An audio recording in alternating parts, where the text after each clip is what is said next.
And you have a pretty cool list of music that you want to play. Well, Albert King. Talk about Albert King. Well, there's so much music, isn't there? Once you get started, I mean, where do you stop, really? Albert King is somebody that we used to listen to, but when we were forming Free, Paul Kossoff and I, we used to listen to lots of blues. And one of the great things that most of the blues guys had, if you listen to this record, Albert King, he sings and then he responds to himself with the guitar. It's like this question and answer thing. Born under a bad sign, doo-doo. And it's like answering himself. That's what Paul and I started to develop, so that I would sing something and even ad-lib, and we'd be ad-libbing together. It was like this musical conversation. And we learned to do that from these guys. Okay, we're just sitting here just daydreaming with a bunch of stuff going on. Willie Dixon, of course, big part of the blues scene. And Willie Dixon, you were doing a radio show in L.A. Tell that story. Oh, huge part of it. I mean, Willie Dixon wrote a lot of the classic blues that we think of as classic now, Spoonful and, Ain't Superstitious and all these lovely songs. And I was on a radio show in L.A., and I'd just done a blues album, the tribute to Muddy, actually, of which, Willie had written a lot of the songs. And we got a phone call. We were taking phone calls, and a lady called up, and she says, I really like the way you sing my husband's songs. And I thought, okay, which husband would that be? And she says, my name is Marie Dixon. And I went, Dixon? Dixon, that's got to be, whoa! I just about fell off the chair, And that was just a fantastic experience. And we've become friends. And we went around to see.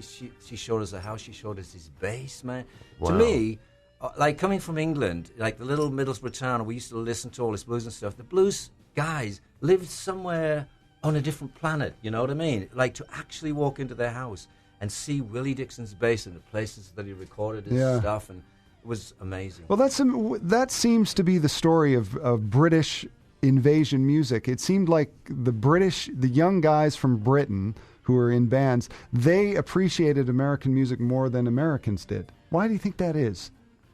Oh, well, I think it's very hard to say. In America, perhaps, we was very surprised to come over and find there were black charts and white charts. We didn't really have that. We'd gotten a bit past that, in England.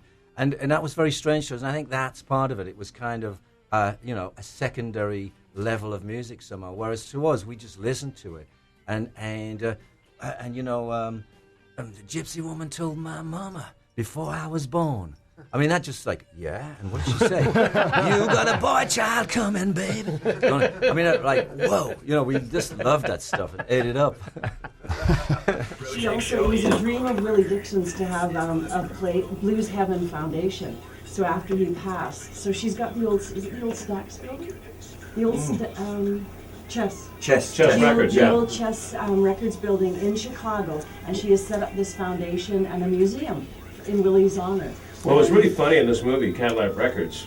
Towards the end, black people didn't want Chess there. He was a Jewish guy. Yeah. That they were beating the crap out of him in alleyways. Remember that? Yeah. Because they thought that he was taking all the money from them, and which I think he was. What's new? I mean, record companies are still doing that.